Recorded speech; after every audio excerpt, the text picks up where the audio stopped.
안녕하세요. 가야대학교 초등특수교육과 여러분. 정서행동장애를 맡은 윤혜진입니다. 이번 10주차 2차 시에는 우울장애에 대해서 알아보도록 하겠습니다. 자, 우리가 앞서서 1차 시에 우울장애에 대한 정의를 살펴보았고요. 이번 시간에는 우울장애의 원인과 또 중재에 대해서 살펴보는 시간을 가지도록 하겠습니다. 우리가 우울장애에 대해서 DSM-5를 통해 이제 정의와 유형별 진단 기준을 알아보았고요. 이제 우리가 우울장애에 대한 원인을 알아볼 텐데요. 이러한 원인이 사실 정확한 원인을 알 수 없기 때문에 이제 우리가 우울장애에 대한 원인을 살펴보기 위해서는 우리가 앞서 배웠던 생물학적 요인과 사회 심리적인 요인, 그리고 가족적인 요인, 또래적인 요인, 여러 다중 결정적인 결정 요인에 포커스를 맞춰서 한번 살펴보도록 하겠습니다.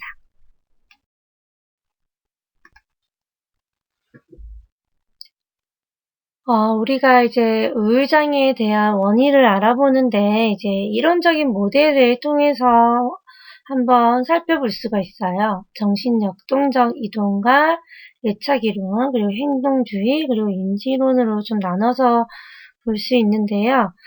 이제 정신역동이론은 우리가 신체 생리 모델에서 한번 살펴볼 수 있겠죠.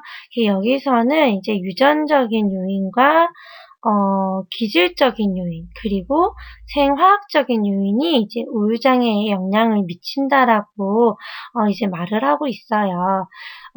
그래서 여기서는 이제 유전적인 우리가 요인을 밝히기 위해서는 이제 쌍둥이 쌍생아 연구라든지 가족력에 관한 연구나 입양이나 이런 부분에서 이제 많이 살펴봐야 되는데, 이제 양극성 장애 같은 경우에는 이제 유전 가능성을 되게 높게 이제 보고 있기 때문에 어떤 유전자가 이제 어떻게 역할을 하는지에 대해서 지금 많은 연구가 진행되고 있어요.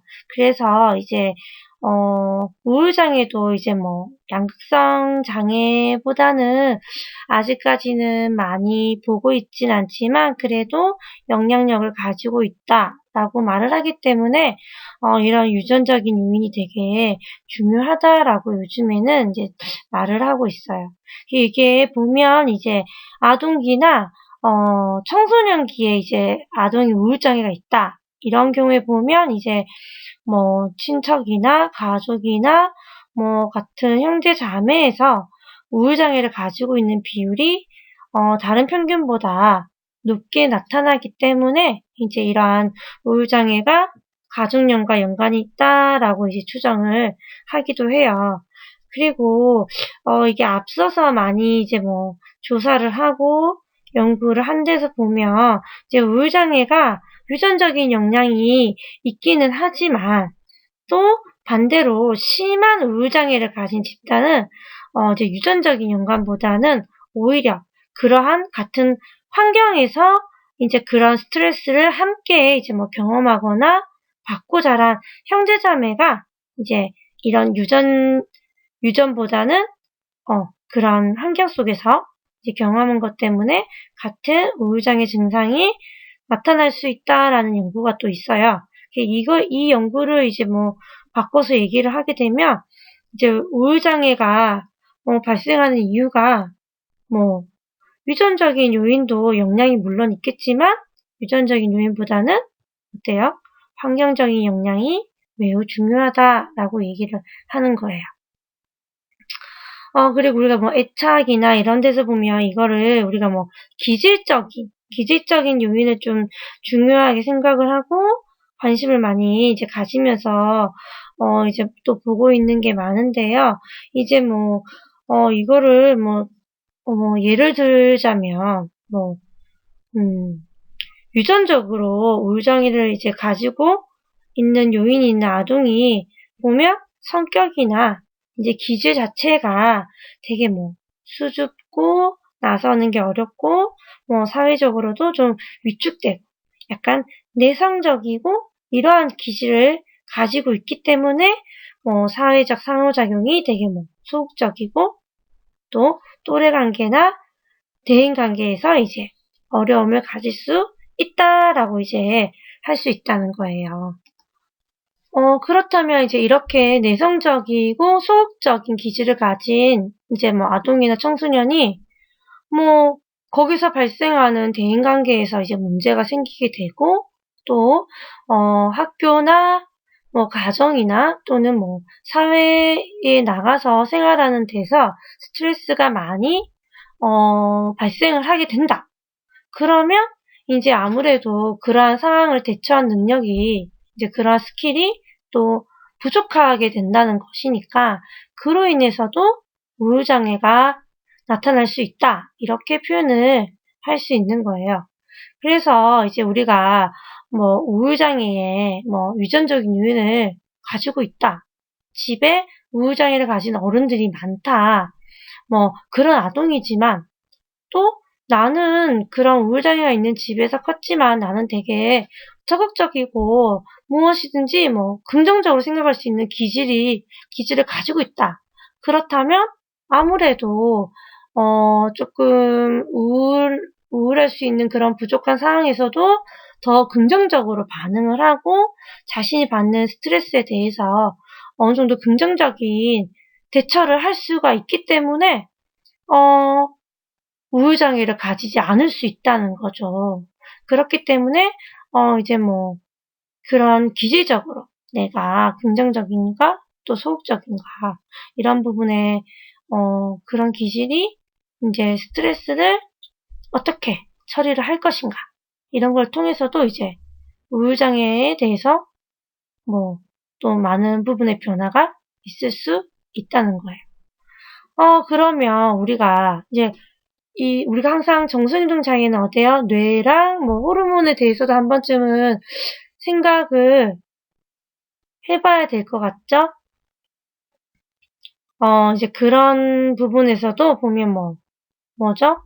노르에피네프린이나 또 우리가 잘 아는 뭐 세로토닌이나 또 뭐가 있죠? 아세틸콜린 등 같은 뭐 이런 또 있나요? 뭐 이런 이제 우리가 이런 신경 전달하는 이런 물질에 대해서 이런 호르몬에 대한 연구들이 많이 나와 있어요. 그래서 우리가 보게 되면 이제 뭐였죠? 그 노르에피네프린이라는 이런 물질이 이제 뉴런이 이걸 너무 많이 흡수해 버리거나 뭐 또 어떠한 뭐 특정적인 다른 부분에 있어서 이제 이런 노르에피네프린이 너무 많이 분해가 돼버려서 이제 없다는 거겠죠. 흡수를 하고 분해가 된다는 것은 이 호르몬이 양이 많아지는 걸까요? 적어지는 걸까요? 적어지는 거겠죠. 적어지면서 이제 이 다음에 신경에 이제 전달을 할 수가 없는 거죠. 이제 그렇게 하면 이제 아무래도 신경 전달하는 물질이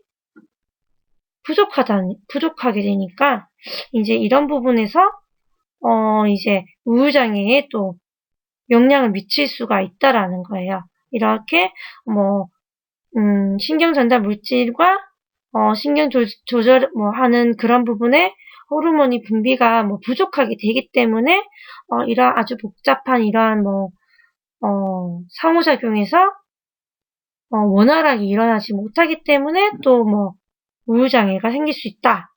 이런 뭐 연구도 있고요. 또 뭐 다른 부분에서 보면 또 뭐가 있죠?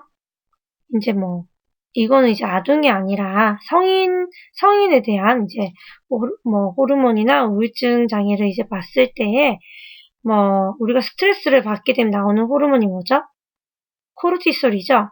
이제 코르티솔이 이제 스트레스를 받으면 막 과하게 생산이 된단 말이에요.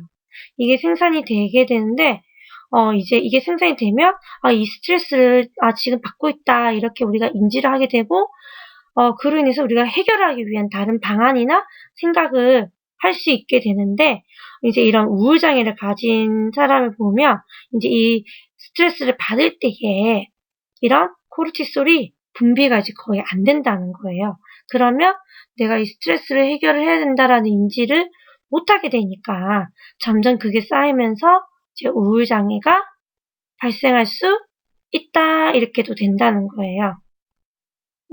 그래서 뭐 사실 이게 뇌신경적으로는 여러 가지 연구가 지금도 계속해서 뭐 이루어지고 있고, 뭐 여러 신경 전달 물질이나 호르몬이나 뭐 여러 가지 부분이 이제 우울하고 아동이나 성인기의 행동에도 영향을 미친다, 이런 연구들이 많이 나오고는 있어요. 근데 역시나 아주 이런 복잡한 과정에 영향이 있긴 하지만 이게 100%의 우울장애의 원인이다, 이렇게는 밝혀지지 않겠죠? 사람마다 틀리니까. 그리고 또 어때요? 다 같은 뭐 우울장애다라고 진단은 받지만 그 사람이 처한 환경이 다르고 또 느끼는 강도가 틀리고, 또 나이에 따라서 또 이런 뇌신경이나 생화학적 기제가 다 틀려져요. 우리 아이 때와 아동기와 청소년기와 성인기의 뇌 발달이 틀리잖아요. 그렇기 때문에 이제 우리가 이 성인기에 나와 있는 뭐 이런 우울장애를 일으키는 뭐 호르몬이나 뭐 신경 전달 물질에 대한 뭐 연구가 또 아동기나 학년기, 뭐 청소년기에 뭐 똑같다라고는 볼 수 없기 때문에 또 아직은 많은 연구가 필요한 부분이 있어요. 그리고 우리가 인지 모델에서 한번 살펴보게 되면 이제 어때요? 우리가 이거는 인지 모델은 뭐 아무래도 왜곡에 많이 포커스를 맞춰요. 뭐 인지적인 왜곡이나 뭐 귀인이나, 그리고 이제 학습되어지는 이러한 무기력에 이제 포커스를 맞춰서 이제 접근을 하는데요. 이제 이렇게 우울장애를 가진다라고 하면 이제 아동이 보면 이제 주변 환경에 대해서 이제 되게 부정적인 견해를 가지고, 그렇기 때문에 미래에 희망이 있겠어요, 없겠어요? 없다라고 생각하는 사람이 이제 아무래도 우울장애를 가지기가 쉽다라고 이제 말하고 있습니다. 그러면 우리가 이제 이런 인지 이론에서 이제 그러면 어떤 부분에 맞춰서 우리가 우울장애를 살펴봐야 되는지 한번 또 고민을 해봐야 되겠죠? 이 인지 이론에서는 이제 뭐 부정적으로 인지하는 거와 부정적인 도식과 또 이제 인지적 왜곡, 이렇게 세 가지에 지금 포커스를 맞춰서 한번 살펴볼 수가 있어요. 우리가 처음에 제가 말씀드렸던 이런 부정적인 인지는 이제 우울장애 있는 사람이 이제 자기나 또 뭐 사회나 또는 또 자신의 미래에 대해서 되게 부정적인 생각이나 또 그런 행동이나 관점을 이제 말하는 거예요. 그러면 부정적 도식은 무엇일까요? 무엇일까요? 이제 자기와 이제 사회와 또 자기에 대해서 또 사회에 대한 미래에 대해서 이제 이런 부정적인 사고 유형을 확고하게 가지고 있다. 이게 바로 부정적인 도식이겠죠. 도식이란 게 무엇일까요, 여러분들? 도식이 무엇일까요? 지금 제가 부정적 도식이라고 했죠? 그럼 도식은 뭘까요? 과거의 경험을 이제 뭐 조직하고 또 뭐 현재 상황에서 이제 관련된 정보를 이제 지각하기도 하고 뭐 기억하기도 하고 또 그런 정보를 다시 뭐 회상하는 그런 걸 바로 우리가 도식이라고 하는 거예요. 그렇기 때문에 이런 우리가 과거의 경험도 부정적으로 가지고 있고 현재 상황이 지금 되게 부정적이란 말이에요. 그렇기 때문에 우리가 회상할 수 있는 기억이 어떤 거죠? 우울하고 부정적이겠죠. 그렇기 때문에 부정적 도식이 이제 우울한 이런 우울장애를 유발한다는 거예요. 그러면 인지적 왜곡은 무엇일까요? 이제 지금 우리가 우울장애 있는 사람이 이제 우리가 이런 부정적인 부정적인 인지를 통해서 부정적인 이제 자기 도식과 또 이제 지금 왜 계속 일치하지 않는 거예요. 자기가 지금 생각하는 부분과 사회에서 지금 자기에게 보여지는 이런 뭐 여러 가지 정보들이 이제 일치하지 않기 때문에 정보를 일반화시켜서 처리하기가 어렵겠죠? 그렇기 때문에 이제 또 새로운 정보나 우리가 받아들이는 뭐 여러 가지 경험이나 이런 부분에서 어때요? 해석하는 게 어렵기 때문에 계속해서 그런 새로운 뭐 경험이나 논리를 받아들이려고 하지 않고 계속 자신이 가지고 있는 부정적인 도식을 계속 유지를 하려는 게 바로 인지적 왜곡인 거예요. 그러니까 말 그대로 편견을 갖는다. 이렇게 표현을 하면 돼요. 이제 우울장애를 가지고 있는 사람들이 이제 자신의 이런 부정적인 지각을 계속 강화를 시키면서 이제 이런 편견을 가지는 거예요. 이걸 바꿔서 얘기하면 바로 인지적 오류겠죠. 나는 계속 나쁘게 생각을 하는 거예요. 그러니까 이제 뭐 새로운 경험이나 정보도 이제 내가 마음대로 나의 경험에 뭐 확대를 하거나 아니면 막 축소를 하거나 아니면 무조건 자기한테 관련되게 임의적으로 뭐 이제 추상화 하는 게 다 이렇게 뭐 왜곡하는데 이제 포함이 되어져 있다는 거예요.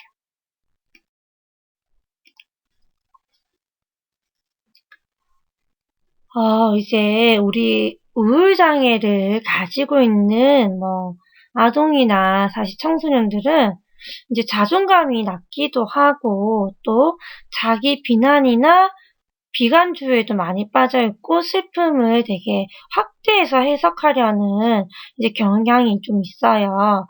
그래서 이제 뭐 우리가 뭐 부정적인 생활 환경을 뭐 그런 사건에 있어서 우리가 그런 부분을 정보 처리하는데도 이제 되게 왜 자기 자신이랑 관련이 되어 있다 하고 좀 지나치게 일반화시키고 절망스러운 그런 기분을 많이 인식을 하고 또 부정적인 여러 가지 이런 측면을 선택하는 데 주의를 많이 기울이게 돼요. 그래서 우리가 이제 뭐 자기 통제 이론이나 대인관계나 이러한 부분에서도 이제 보면 이제 어때요? 자기 강화가 어렵고 또 이제 슬픔이나 뭐 논쟁이 되고 대인관계에 있어서 어려운 것만을 계속해서 인식하고 받아들이기 때문에 이런 이제 우울장애가 발생하는 부분이 많다는 거예요. 예를 들어서 우리가 아동이 이제 태권도를 다니면서 이제 띠를 따야 돼요. 시험을 쳐야 되는데 몸이 많이 아파서 이제 연습을 많이 못해서 이제 떨어졌다라고 우리가 한번 가정을 해볼게요. 그래 우리가 이 아이가 긍정적이고 우울증이 없는 합리적인 아이라면 어떻게 생각하겠어요? 아 나는 아파서 연습을 다른 친구보다 뭐 일주일 이상 못했기 때문에 나는 떨어졌다.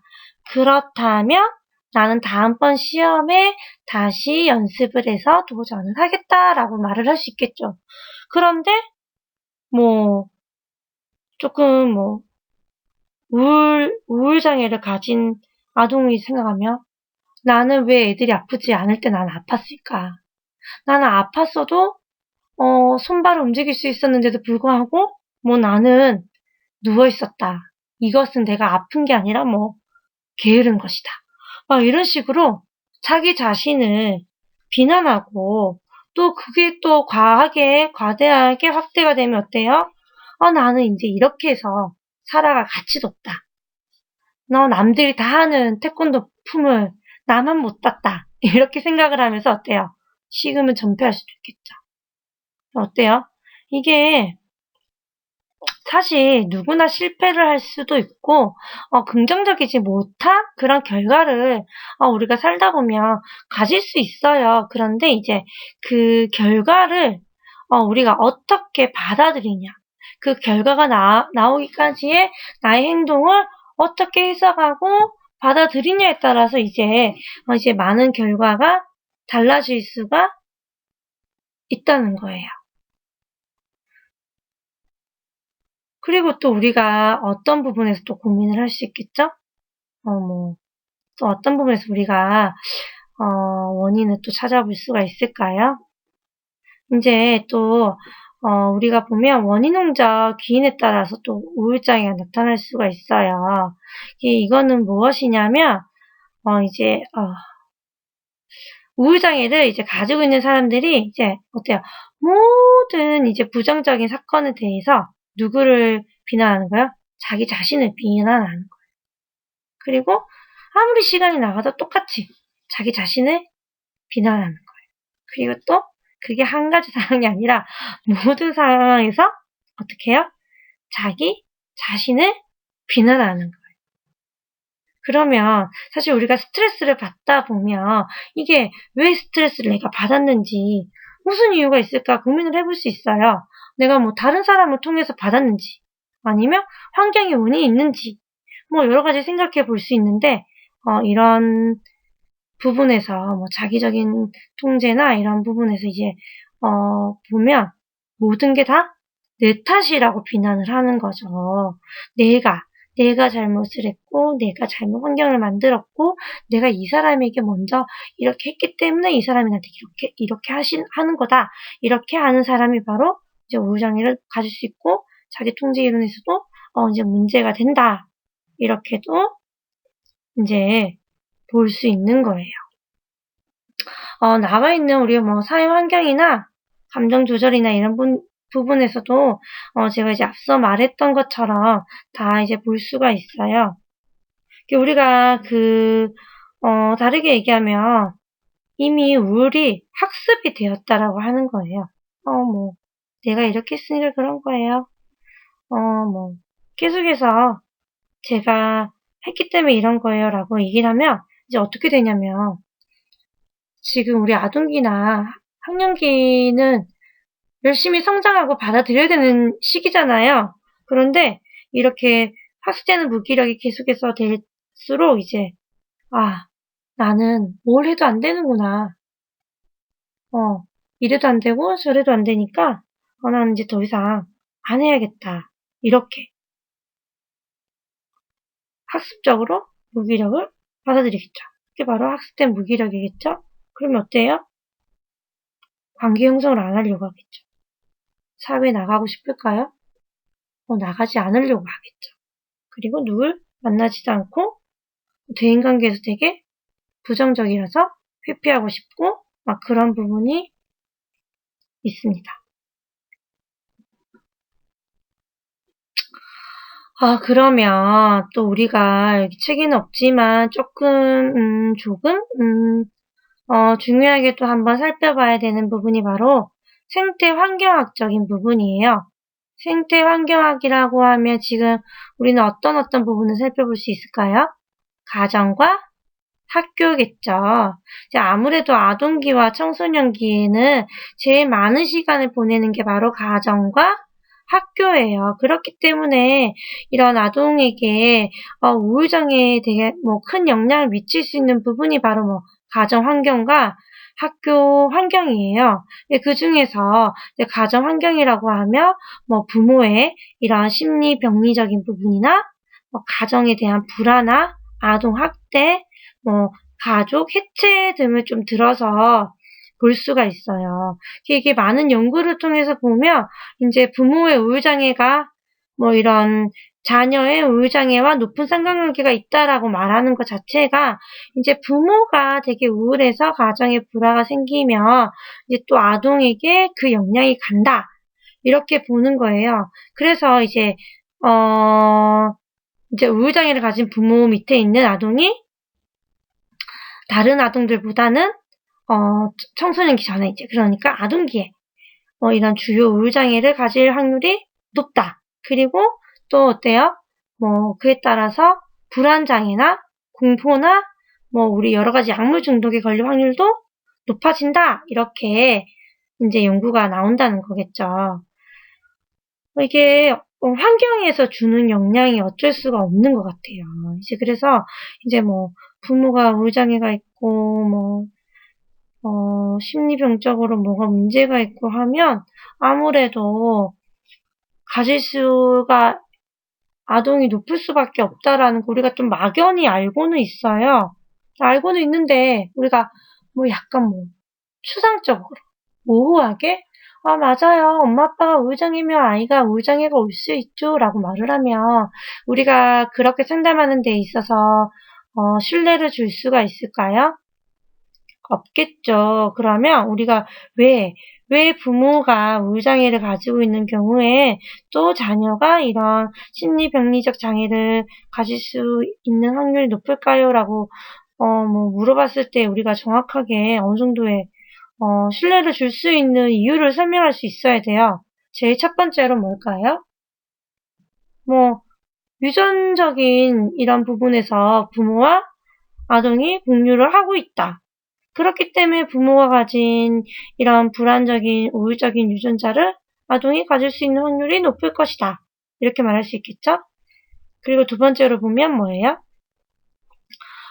그 부모가 이제 아이를 케어한 거기 때문에 이제 부모에게 보여지는 이런 행동이나 사고를 아동이 그대로 모델링할 수 있는 가능성이 높아진다는 거예요.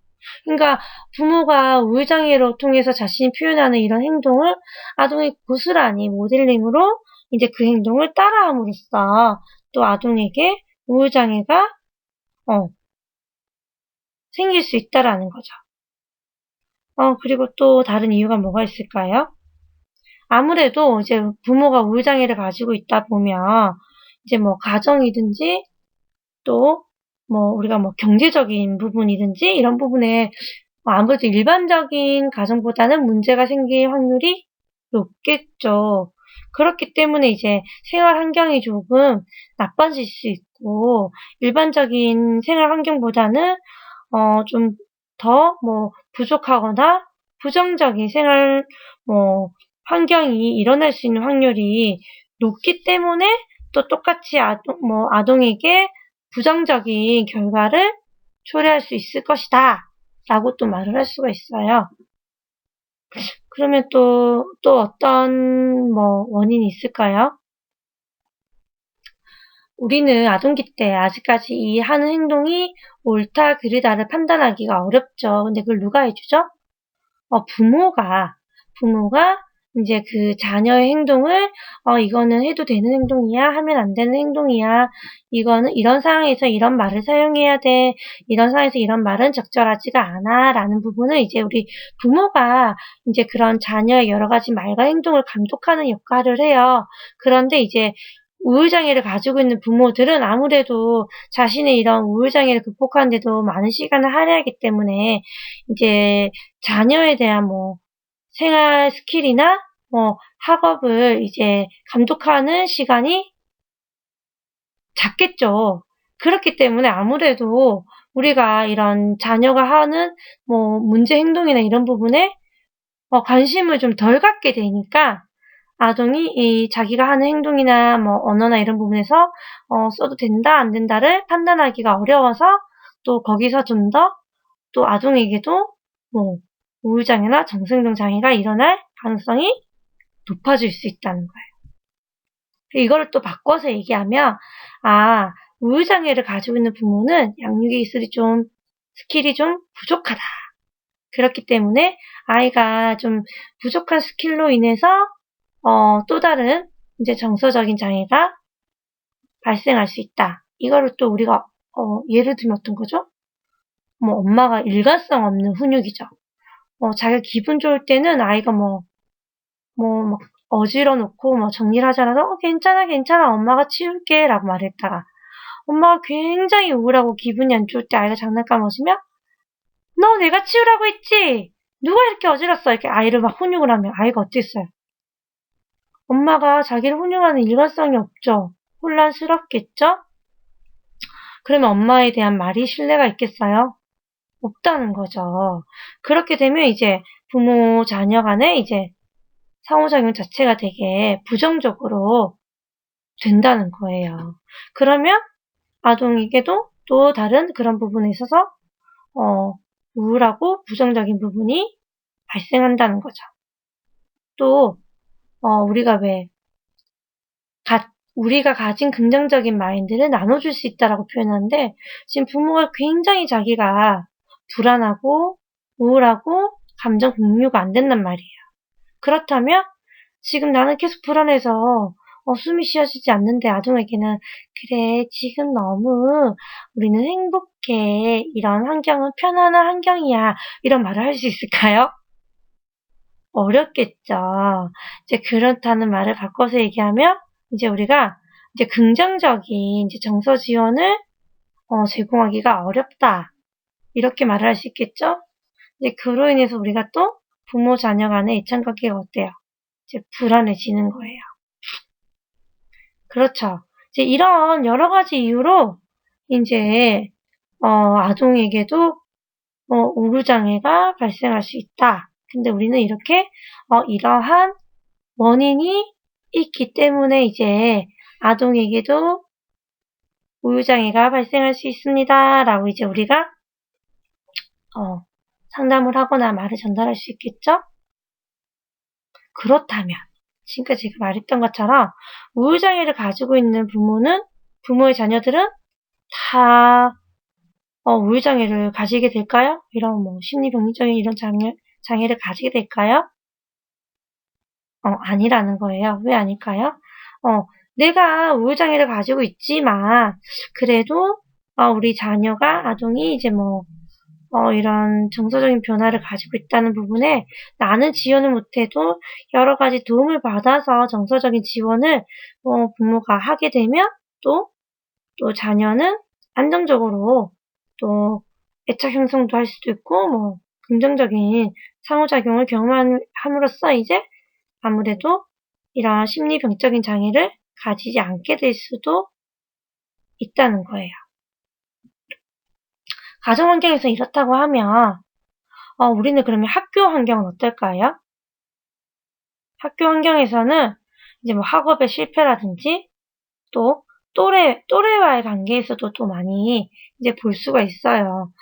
또래들이 자기를 싫어하거나 되게 자기 외모에 대해서 부정적으로 하게 되면 또 아이들이 많은 우울을 가지게 된다. 여기서 누가 더 높다고요? 남아보다는 여아가 높다라고도 나와 있어요.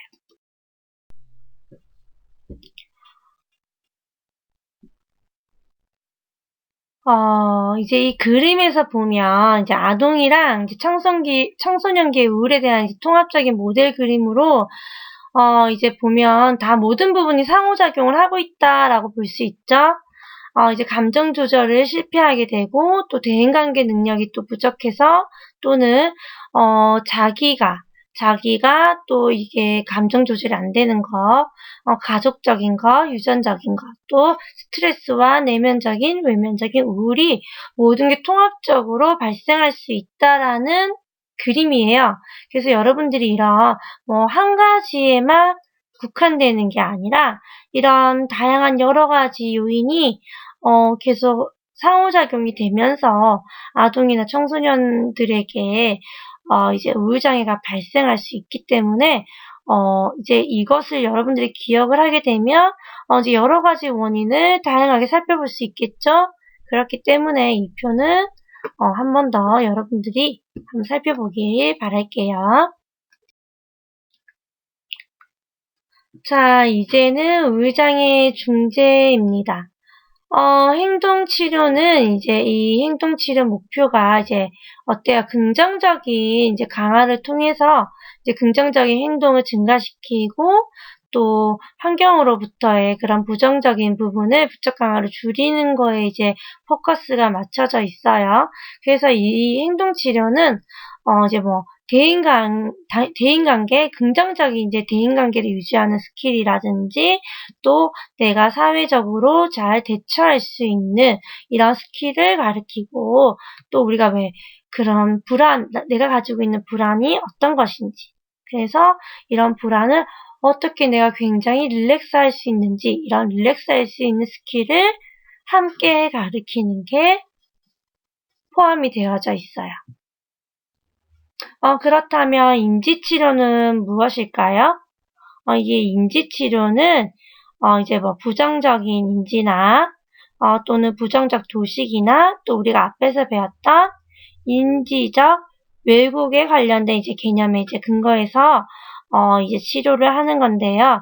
이제 이 중재를 통해서 이제 우리가 우울장애를 가지고 있는 아동이나 청소년들이 이제 이 부정적이고 비합리적인 사고를 어떻게 긍정적이고 또 합리적인 사고로 전환을 하기 위해서 치료하는 게 바로 인지 치료입니다. 그러면 자기 조절은 어떤 걸까요? 이제 아무래도 우울장애를 가지고 있는 사람들이 남의 도움을 받는 게 또 어려울 때가 있어요. 그러면 또 스스로의 컨트롤을 또 더 하기를 원하는 사람들은 이제 자기 자신이 이제 목표를 세우고 그 목표에 맞게끔 이제 계속해서 행동을 하는 건데요. 이제 그 안에 보면 뭐 자기 점검이나 자기 평가, 자기 강화 같은 이런 자기 조절 스킬을 이제 부족했던 부분을 이제 채워줌으로써 이제 아동이 스스로가 자기가 극복했을 때 자기 스스로에게 강화를 주고 계속해서 목표를 성취해 나갈 수 있게끔 하는 게 바로 자기 조절법입니다. 그럼 여기서 교사는 어떻게 해야 될까요? 아동이 계속해서 체크하는 부분을 같이 모니터링하면서 아동이 긍정적으로 하고 있을 때 또 거기에 맞는 사회적인 강화를 넣어주는 게 중요하겠죠.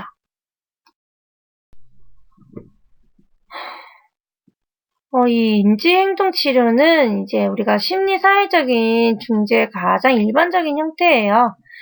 이제 뭐 행동적으로, 인지적으로 또 뭐 자기조절법이 다 통합이 돼서 접근하는 방법인데요. 이제 이런 양식이 있어서 우리가 계속해서 재훈련을 통해서 이제 아동이 가지고 있는 비관적인 신념들을 긍정적인 신념으로 바꾸는 거고요.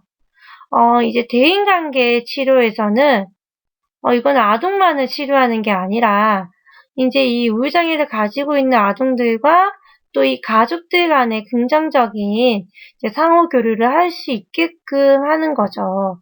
이제 여기서는 가족만 포함이 되는 게 아니라 학교에 있는 뭐 또래나 교사 또는 뭐 사회적인 대인 관계도 함께 포함이 돼서 이런 관계에서 긍정적으로 아동이 이제 영향을 받을 수 있다. 나에게 긍정적인 이제 피드백을 받을 수 있다. 이렇게 느낄 수 있게끔 하는 부분이 이제 큰 포커스로 맞춰져 있고요. 이제 이걸 하기 위해서는 어때요? 이제 뭐 가족이나 또래나 또는 동료들과도 계속 함께 할 수 있는 이런 뭐 아동이 느끼는 즐겁다. 이런 즐겁고 좋다라는 이제 활동을 증가시키면서 내가 대인관계에서 되게 긍정적이다. 날 무시하는 게 아니라 나에게 많은 관심과 긍정적인 에너지를 준다라고 느끼는 게 바로 대인관계 치료입니다.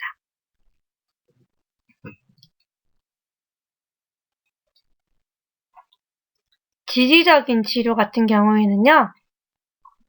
이제 누군가가 나를 믿고 있다는 게 가장 큰 거예요. 나를 믿고 있고 또 나는 너를 믿기 때문에 너가 무엇을 하든 내가 안전하고 지켜줄 수 있다. 이런 환경을 제공한다는 거겠죠. 이제 이게 청소년들에게는 이제 자신감을 어떤 행동을 해도 나는 뒤에서 누군가가 나를 버티고 있고 도와줄 수 있고 지켜보고 있으니까 나는 어떻게 실패를 해도 괜찮을 거야. 나는 계속해서 노력하면 괜찮을 거야. 이렇게 이거를 계속 반복하다 보면 자존감이 당연히 향상이 되겠죠. 그럼으로써 이제 우울 증상을 줄일 수가 있는 겁니다. 약물 치료는 이제 우리가 신경 전달학적인 부분에서 이제 문제가 있다라고 뭐 생각을 해서 이제 뭐 병원이나 뭐 이런 정신치료센터나 여러 시설에서 이제 치료하기 위해서 많이 사용되는 중재 방법이에요. 근데 우리가 아직까지 이제 뭐 아동기나 청소년기에서 이제 이렇게 사용되는 이제 약물이 효과가 있다, 안전하다, 뭐 부작용이 없다, 이렇게 연구가 되어 있지는 않아요. 아직까지는 이제 뭐 약물이 정말 효과가 있는지, 이 약물이 정말 아동에게 사용하는 게 안전한지, 또는 뭐 아동에게 부작용이 있지 않은지에 대해서는 아직까지 계속해서 논쟁이 되고 있기 때문에 우리가 뭐 이런 뭐 우울제 이런 걸 사용하는 데 있어서는 좀 더 많이 신중하게 고려를 해야지만 될 것 같습니다. 그리고 우리가 마지막으로 보는 이런 학교 중심 중재는 어떤 걸까요? 이런 집단으로 볼 수 있는 거예요. 개인적인 이제 문제에 포커스를 두는 게 아니라 학교 내에서 또래 또는 이제 다른 사람들과 같이 할 수 있는 다양한 집단 프로그램을 사용하는 건데요. 뭐 개인 상담과 집단 상담 그리고 문제 해결도 개인과 단체 여러 가지 부분에서 이제 지금 나와 있는 뭐 인성, 인지적 재구조와 또 이만 훈련, 사회적인 스킬적인 뭐 소셜 스킬 이런 훈련에서도 이제 청소년기에서 또래와 함께하는 부분을 통해서 이제 해결하는 그런 부분이 학교 중심 중재에 포함이 되어져 있습니다. 그렇다면 이제 학급에서 나타나는 이러한 아동의 우울 증상과 특징에 교사는 어떤 역할을 해야 될까요? 학업에 무관심할 때에는 이제 크게 우리가 아동이 학업에 참여하기가 어렵기 때문에 그 아동이 참여할 수 있는 범위 내에서 아동에게 학업을 제시를 하고 또 이제 왜 과제도 일반 아동과 달리 이 아동이 끝낼 수 있는 양을 조절해서 또 아동이 계속해서 이제 성취감을 느낄 수 있게끔 하는 게 중요해요. 그리고 이제 왜 이런 또래 관계 형성이 어려우면 자율적인 또래 관계를 형성하기보다는 이제 임의적으로 교사가 이런 우울장애 아동과 일반 아동과의 이제 관계 형성을 할 수 있는 이제 문제를 주어 줌으로써 함께 해결하고 또 긍정적인 또래 관계를 형성을 함으로써 계속해서 이제 긍정적인 피드백을 이제 주고받을 수 있도록 교사의 역할이 필요하겠죠.